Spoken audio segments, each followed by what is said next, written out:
When the Chargers entered the free agency period, they were ranked second in terms of cap space, and we were all expecting that the Chargers might turn out to be big money spenders and sign big names to become a real Super Bowl contender. But that didn't happen. Joe Hortiz has made signings as if the team is short in cap space like they were last year. There is nothing wrong with flyers, but an entire roster cannot be made up of flyers. More signings are bound to happen, and who knows?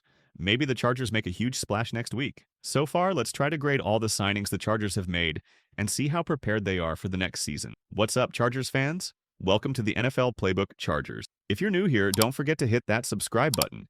This channel is all about breaking down everything you need to know about the Bolts. Khalil Mack was the biggest free agent the Chargers had to re-sign in free agency, and after releasing Joey Bosa, it became even most important task. So, the team wasted no time doing so, agreeing to a one-year, fully guaranteed $18 million contract. This is a great price for Mack, who may have even taken a pay cut to return to the Chargers. While some fans may have preferred a longer deal, taking Mack on a year-by-year basis is the perfect way for the Chargers to operate. So this is the A-plus signing from the Chargers? Then the Chargers worked out a great contract with Najee Harris that is incentive-based and does not break the bank. The initial reported price for Harris was slightly concerning, but with all the details around his new deal, it is a good signing for the Bolts. All that being said, I want to caution you Chargers fans from getting too excited about Harris. He is a big name, and it is easy to look at the glass half full, but it is important context that Harris has averaged fewer than 4 yards per carry in his career. Signing him is a smart gamble, but it's not a guaranteed home run,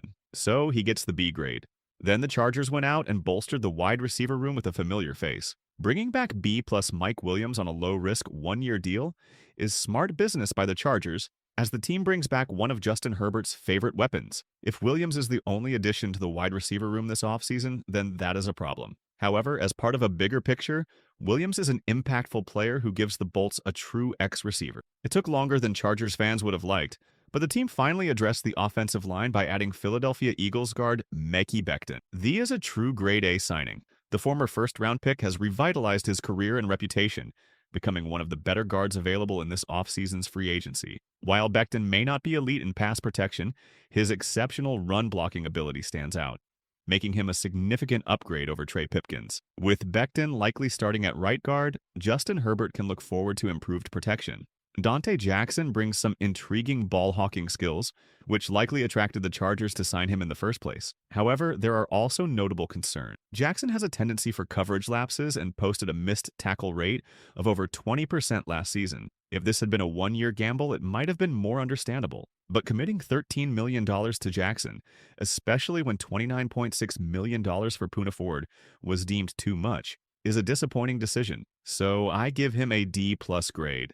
Then the Chargers signed Washington Commanders cornerback Benjamin St-Juste, and the reaction hasn't been promising. It's never a great sign when an entire fan base celebrates a player's departure in free agency. That's exactly what happened when St-Juste, who has struggled throughout his career, signed a one-year deal with the Chargers. St-Juste is an even weaker cornerback option than Jackson, and there's a real possibility he could play himself off the field. The only redeeming aspect of this signing, which earns it a grade of C-, is that it's a one-year flyer rather than a long-term commitment. The Chargers signed Da'Shaun Hand, and the grade for this move is a C. This signing doesn't really sway things much for the team. Los Angeles replaced the departing Poona Ford with an inexpensive one-year deal that could go either way.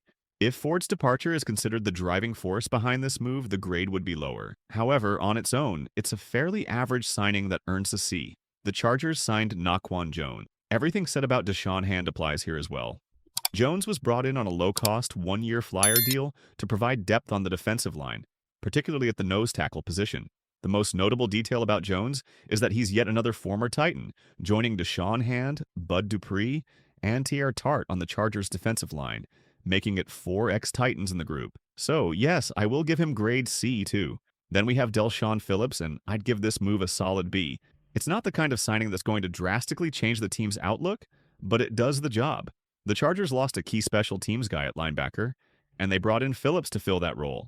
He's one of the most experienced special teams players that was available, so he should fit right in with Ryan Ficken's unit. It's not a flashy move, but it's a smart one that gets the job done. Then the Chargers re-signed Teair Tart, and this move gets an A. While they didn't bring back Poona Ford, they did lock down their other breakout defensive lineman, Tart.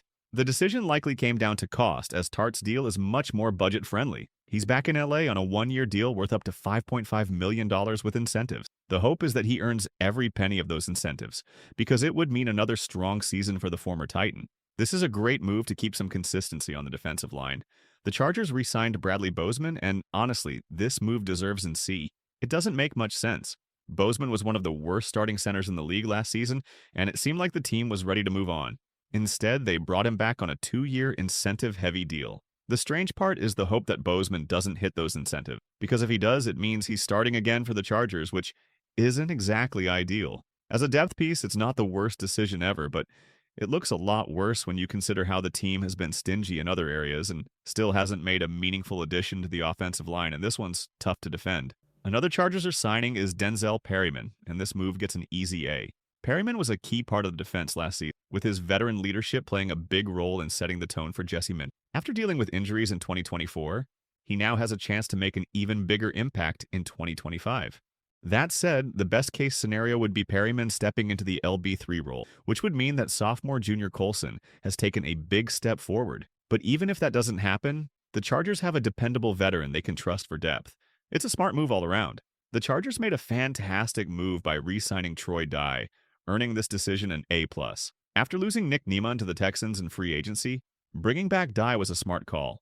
Niemann was a special teams standout, and now Dye steps in as the Chargers' top special teams linebacker. Dye also showed some defensive promise late last season, giving hope that he could contribute more on that side of the ball if needed. His primary role will still be on special teams, but getting him back on a cheap one-year deal for depth is a savvy move. It's hard to find any downside here.